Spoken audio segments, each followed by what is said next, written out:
समादरणीय धार्मिक सज्जन वृंद, महर्षि दयानंद कृत सत्यात प्रकाश के 7वें समोल्लास में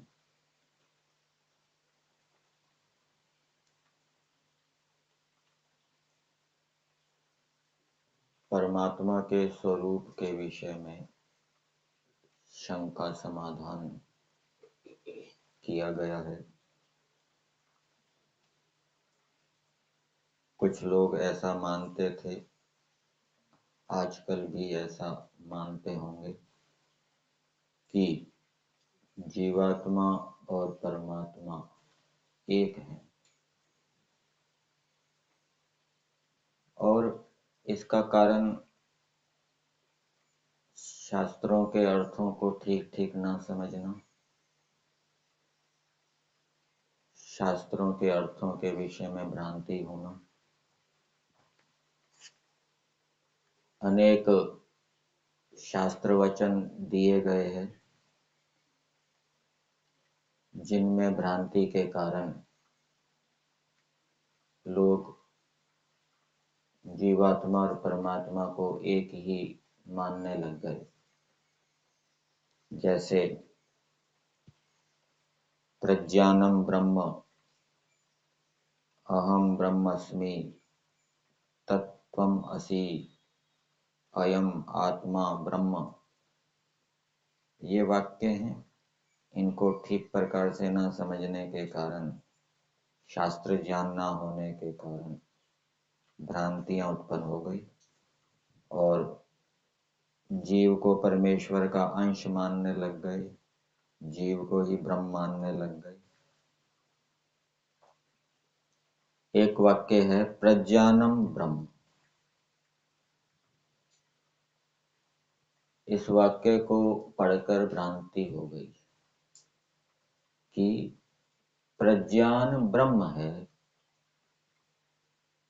प्रज्ञान का क्या अर्थ कर दिया होगा? जीवात्मा। जीवात्मा ब्रह्म है। अब प्रज्ञानम और ब्रह्म दोनों में एक ही विभक्ति है, और एक ही विभक्ति कहाँ कहाँ होती है? जहाँ संज्ञा संजी का संबंध होता है, जहाँ विशेष्य विशेषण का संबंध होता है, वहाँ समान विभक्ति होती है, समान लिंग होता है। अब यहाँ पर प्रज्ञानम ब्रह्म, ब्रह्म भी नपुंसक लिंग है और प्रज्ञानम भी नपुंसक लिंग है। ब्रह्म में प्रथमा विभक्ति है, प्रज्ञानम में भी प्रथमा विभक्ति है, तो संज्ञा संजी का संबंध कर दिया, और संज्ञा संजी का संबंध करके प्रज्ञान अर्थात जो जीवात्मा है वह ब्रह्म है। जैसे वृद्धि ही आदेश, वृद्धि में भी प्रथमा विभक्ति है, आदेश में भी प्रथमा विभक्ति है, तो आदेश को वृद्धि कहते हैं, आ आई औ उसको वृद्धि कहते हैं। प्रज्ञान अर्थात जीवात्मा ब्रह्म है। अदेम गुणा, गुणा में भी प्रथमा विभक्ति है, अदेम में भी प्रथमा विभक्ति है, तो संज्ञा संजी का संबंध है यहाँ अ ए ओ, अदेंग, इसको गुण कहते हैं। ऐसे ही यहाँ पर भी संज्ञा संजी संबंध करके जीवात्मा को ब्रह्म कह दिया कि जीवात्मा ब्रह्म है। परंतु महर्षि दयानंद जी ने यहाँ पर विशेष्य विशेषण का संबंध किया है, संज्ञा संजी का संबंध नहीं किया। और क्या अर्थ किया है? ब्रह्म प्रकृष्ट ज्ञान स्वरूप है। प्रज्ञानम ब्रह्म का विशेषण हो गया, तो ब्रह्म कैसा है? प्रकृष्ट ज्ञान स्वरूप। तो शास्त्र के अर्थ को ठीक न जानने के कारण ऐसी भ्रांतियां हो जाती। यदि यहाँ पर संज्ञा संजी संबंध करेंगे तो दूसरे उपनिषद के वचनों के साथ विरोध आएगा, तो ऐसा अर्थ नहीं करना चाहिए जिससे कि विरोध उत्पन्न हो, ऐसा अर्थ करना चाहिए जिससे कि विरोध ना हो। फिर एक प्रश्न किया है, उसमें एक प्रमाण दिया गया है, छांदोग्योपनिषद का प्रमाण है और उसके साथ एक दूसरा प्रमाण भी है, वो तैत्तिरीय उपनिषद का है। और उस प्रमाण के माध्यम से पूर्व पक्षी अर्थात जो ब्रह्म और जीव को एक मानता है, वो सिद्ध कर रहा है कि जीव ब्रह्म ही है। प्रमाण है अनेन आत्मना जीवेन अनुप्रविश्य नाम रूपे व्याकरवाणी। तो इसका अर्थ पूर्व पक्षी ने क्या किया? परमेश्वर कहता है कि मैं जगत और शरीर को रचकर जगत में व्यापक और जीव रूप होके शरीर में प्रविष्ट होता हुआ नाम और रूप की व्याख्या करूं। तो परमेश्वर ने संसार बनाया और फिर संसार के अंदर परमेश्वर प्रविष्ट हो गया। परमेश्वर ने शरीर बनाया और शरीर के अंदर परमेश्वर जीव रूप में प्रविष्ट हो गया और जीव रूप में प्रविष्ट होके परमेश्वर ने नाम और रूप की व्याख्या की। इसलिए शरीर के अंदर जिसको आप जीव कहते हैं वो जीव नहीं है, वो ब्रह्म है। ब्रह्म ही जीव रूप में प्रविष्ट हुआ है। और दूसरा प्रमाण दिया तत्सृष्ट्वा तदेव अनुप्राविशत। इसका अर्थ दिया है परमेश्वर ने उस जगत और शरीर को बनाकर उसमें वही प्रविष्ट हुआ। यहाँ पर भी शरीर में प्रवेश करने की बात लिखी। इत्यादि श्रुतियों का अर्थ दूसरा कैसे कर सकोगे? तो श्रुति, जैसे कि मैंने पहले भी बताया, उपनिषद को भी श्रुति कहते हैं। तो यहाँ उपनिषद के प्रमाण दिए हैं, इसलिए उनको श्रुति कहा गया है। तो इसका उत्तर दिया है जो तुम पद, पदार्थ और वाक्यार्थ जानते तो ऐसा अनर्थ कभी ना करते, क्योंकि यहाँ ऐसा समझो कि एक प्रवेश और दूसरा अनुप्रवेश अर्थात पश्चात प्रवेश कहता है। तो पूर्व पक्षी ने अनु का अर्थ तो किया ही नहीं।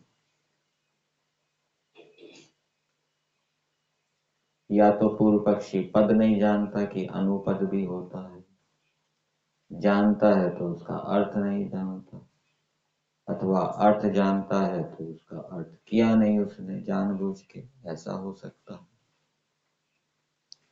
तो यहाँ दिया है अनेन आत्मना जीवेन अनुप्रविश्य।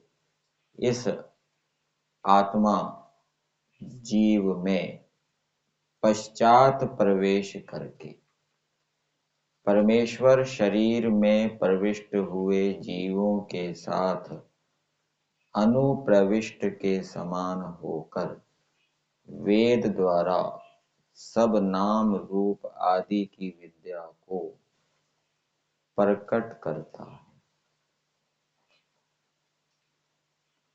तो जीवात्मा के अंदर परमेश्वर तो पहले से ही विद्यमान है, लेकिन जब जीवात्मा शरीर धारण करता है तो फिर परमेश्वर पश्चात प्रवेश करने के समान प्रवेश करता है, अर्थात अंदर बैठा हुआ अपनी विद्या का प्रकाश करता है।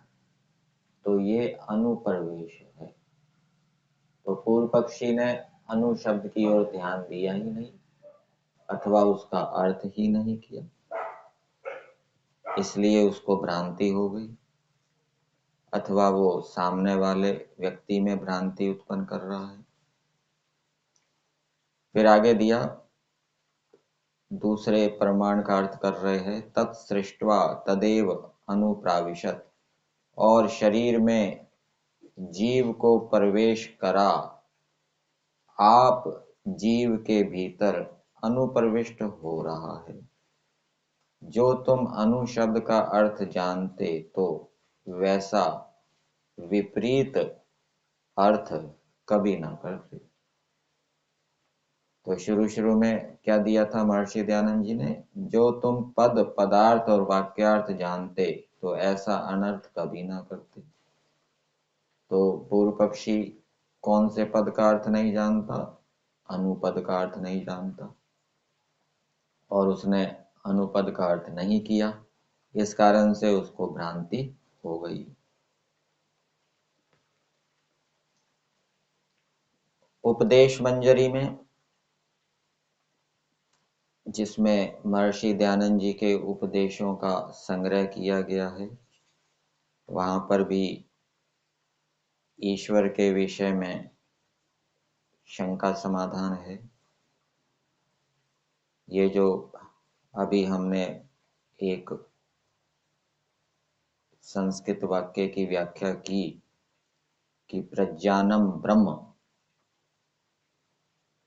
तो किसी दूसरी उपनिषद में एक पद इसमें और जुड़ा हुआ है, प्रज्ञानम आनंदम ब्रह्म। ऐसा एक उपनिषद में प्रज्ञानम ब्रह्म दिया है, लेकिन किसी दूसरी उपनिषद में प्रज्ञानम आनंदम ब्रह्म दिया है। अब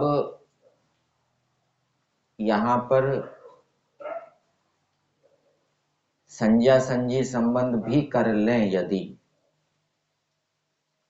तो वो संबंध करने पर भी प्रज्ञान से जीवात्मा सिद्ध नहीं होगा, क्योंकि यहाँ प्रज्ञानम के साथ एक विशेषण और क्या दिया? आनंदम।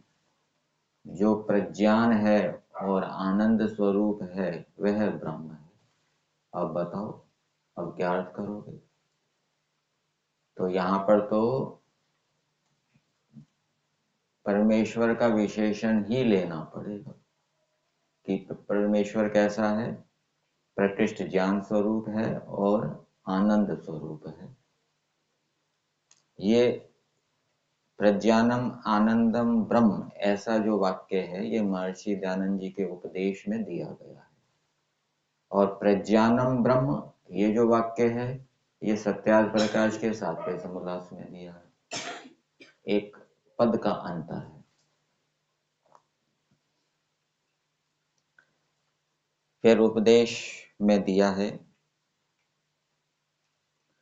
यदि ईश्वर ज्ञानी है तो अविद्या माया आदिकों के अधीन होकर सृष्टि उत्पत्ति का कारण हुआ, ऐसा कहने में उसको भ्रांति हुई, ऐसा प्रतिपादन करना पड़ता है।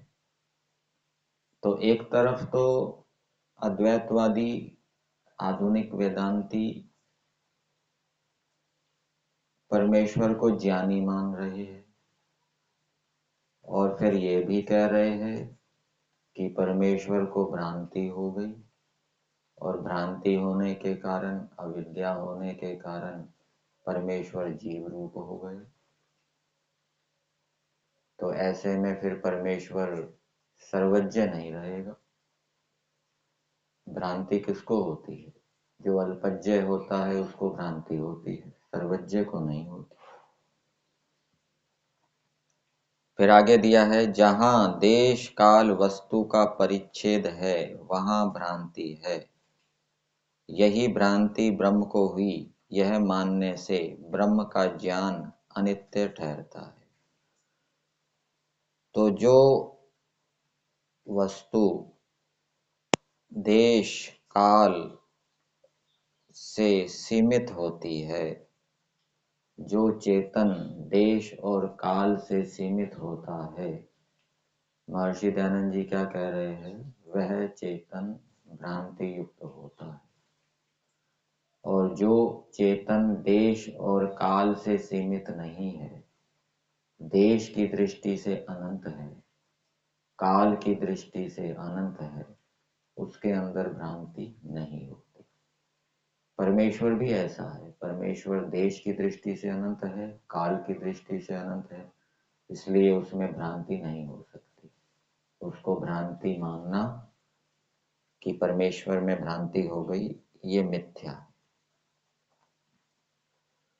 और यदि ऐसा मानेंगे कि भ्रांति हो गई परमेश्वर को, तो फिर परमेश्वर का ज्ञान अनित्य हो जाएगा,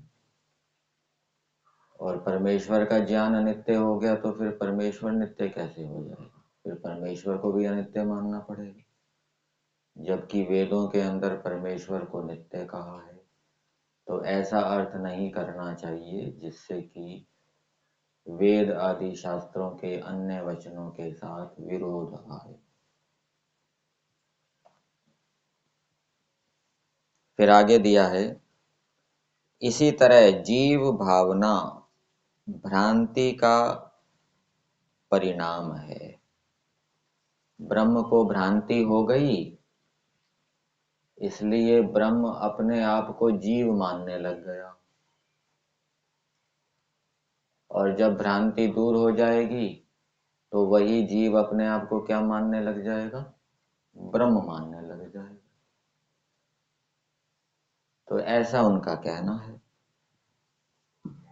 भ्रांति दूर होने से जीव ब्रह्म होता है, ऐसी उनकी जो समझ है वो ठीक नहीं, क्योंकि भ्रांति परमात्मा में संभव ही नहीं है। क्यों संभव नहीं है? क्योंकि वो देश और काल की दृष्टि से अनंत है और वो सर्वज्ञ भी है। आधुनिक वेदांत के अनुसार मुक्ति को स्वीकार करने पर ब्रह्म को अनिर्मोक्ष प्रसंग आता है। तो एक तरफ तो परमेश्वर को यह कहा गया है कि स तो सदैव मुक्तः सदैव ईश्वरः, वो तो हमेशा मुक्त रहता है। और यदि ये कहा जाए कि परमेश्वर को भ्रांति हो गई, अविद्याग्रस्त हो गया, फिर तो वो शरीर में आ गया जीव रूप होकर, फिर उसका मोक्ष कहाँ रहा? उसका मोक्ष फिर अनित्य हो गया। एक तरफ शास्त्र में कहा है कि परमेश्वर हमेशा मुक्त रहता है, स्पष्ट कहा है। इसलिए यदि ऐसा माना जाएगा कि परमेश्वर को भ्रांति हो गई, तो उस योग दर्शन के व्यास मुनि जी के वचन के साथ विरोध आएगा, जो ये कह रहे हैं कि परमेश्वर हमेशा मुक्त रहता है। और जीव ब्रह्म को यदि एक कहें तो जीव में ब्रह्म के गुण नहीं है। जीव को अपरिमित ज्ञान और सामर्थ्य नहीं। और यदि आप जीव को ब्रह्म कहते हैं तो जीव का ज्ञान तो परिमित होता है, उसका सामर्थ्य तो सीमित होता है। यदि जीव ब्रह्म है तो ब्रह्म के गुण जीव के अंदर आने चाहिए, जीव के अंदर अपरिमित ज्ञान होना चाहिए, जीव के अंदर अनंत सामर्थ्य होना चाहिए, परंतु ऐसा तो देखा नहीं जाता लोक के अंदर। यदि हम ब्रह्म बन जावें तो हम जगत भी रच लेवे। फिर यदि जीव ब्रह्म हो गया तो फिर ब्रह्म के काम भी करने लग जाएगा, फिर तो सृष्टि को बनाएगा, सृष्टि का पालन करेगा, विनाश करेगा। परंतु ऐसा तो देखा नहीं जाता, देखा नहीं गया। इससे पुनः इस बार ऐसा कहना आवश्यक हुआ कि विश्व जड़ है, संसार जड़ है, ब्रह्म चेतन है, और इनका आधार आधेय, सेव्य सेवक और व्याप्य व्यापक संबंध है। परमेश्वर आधार है, संसार आधेय है, परमेश्वर सेव्य है और जीवात्मा सेवक है। परमेश्वर व्यापक है और संसार और जीव क्या है? व्याप्य। तो सारांश दिया है अंत में, जीव ब्रह्म नहीं है, जगत भी ब्रह्म नहीं है। जीव ब्रह्म क्यों नहीं है? क्योंकि उसके अंदर अनंत सामर्थ्य नहीं देखा जाता, अनंत ज्ञान नहीं देखा जाता, और भी ब्रह्म के गुण उसके अंदर नहीं देखे जाते। जगत ब्रह्म क्यों नहीं है? क्योंकि जगत जड़ है, जबकि ब्रह्म क्या है? चेतन है। इस स्थल पर कार्य कारण भिन्न भिन्न हैं, यही प्रकार सत्य है। तो कारण परमेश्वर है, निमित्त कारण है इस संसार का, और संसार क्या है, कार्य है। और निमित्त कारण परमेश्वर चेतन है, संसार जड़ है। इसलिए कारण और कार्य क्या है, भिन्न भिन्न है। यही सत्य है। परंतु अखिल सजीव और निर्जीव पदार्थ ईश्वर ने अपने सामर्थ्य से निर्माण किए हैं। जितने भी सजीव पदार्थ हैं, सजीव मतलब ये मनुष्य आदि प्राणी, और जितने भी निर्जीव पदार्थ हैं अर्थात सूर्य चंद्रमा आदि लोग, वो परमेश्वर ने अपने सामर्थ्य से निर्माण किए। वह सामर्थ्य उसी के पास सदा रहता है, इस तात्पर्य से भेद नहीं आता। और परमेश्वर ने जिस सामर्थ्य से संसार को बनाया, प्राणियों को बनाया, वो सामर्थ्य सदा उसके पास रहता है। क्यों रहता है? क्योंकि परमेश्वर नित्य है, वो हमेशा रहता है, इसलिए उसका गुण भी हमेशा उसके साथ रहेगा। यहीं तक।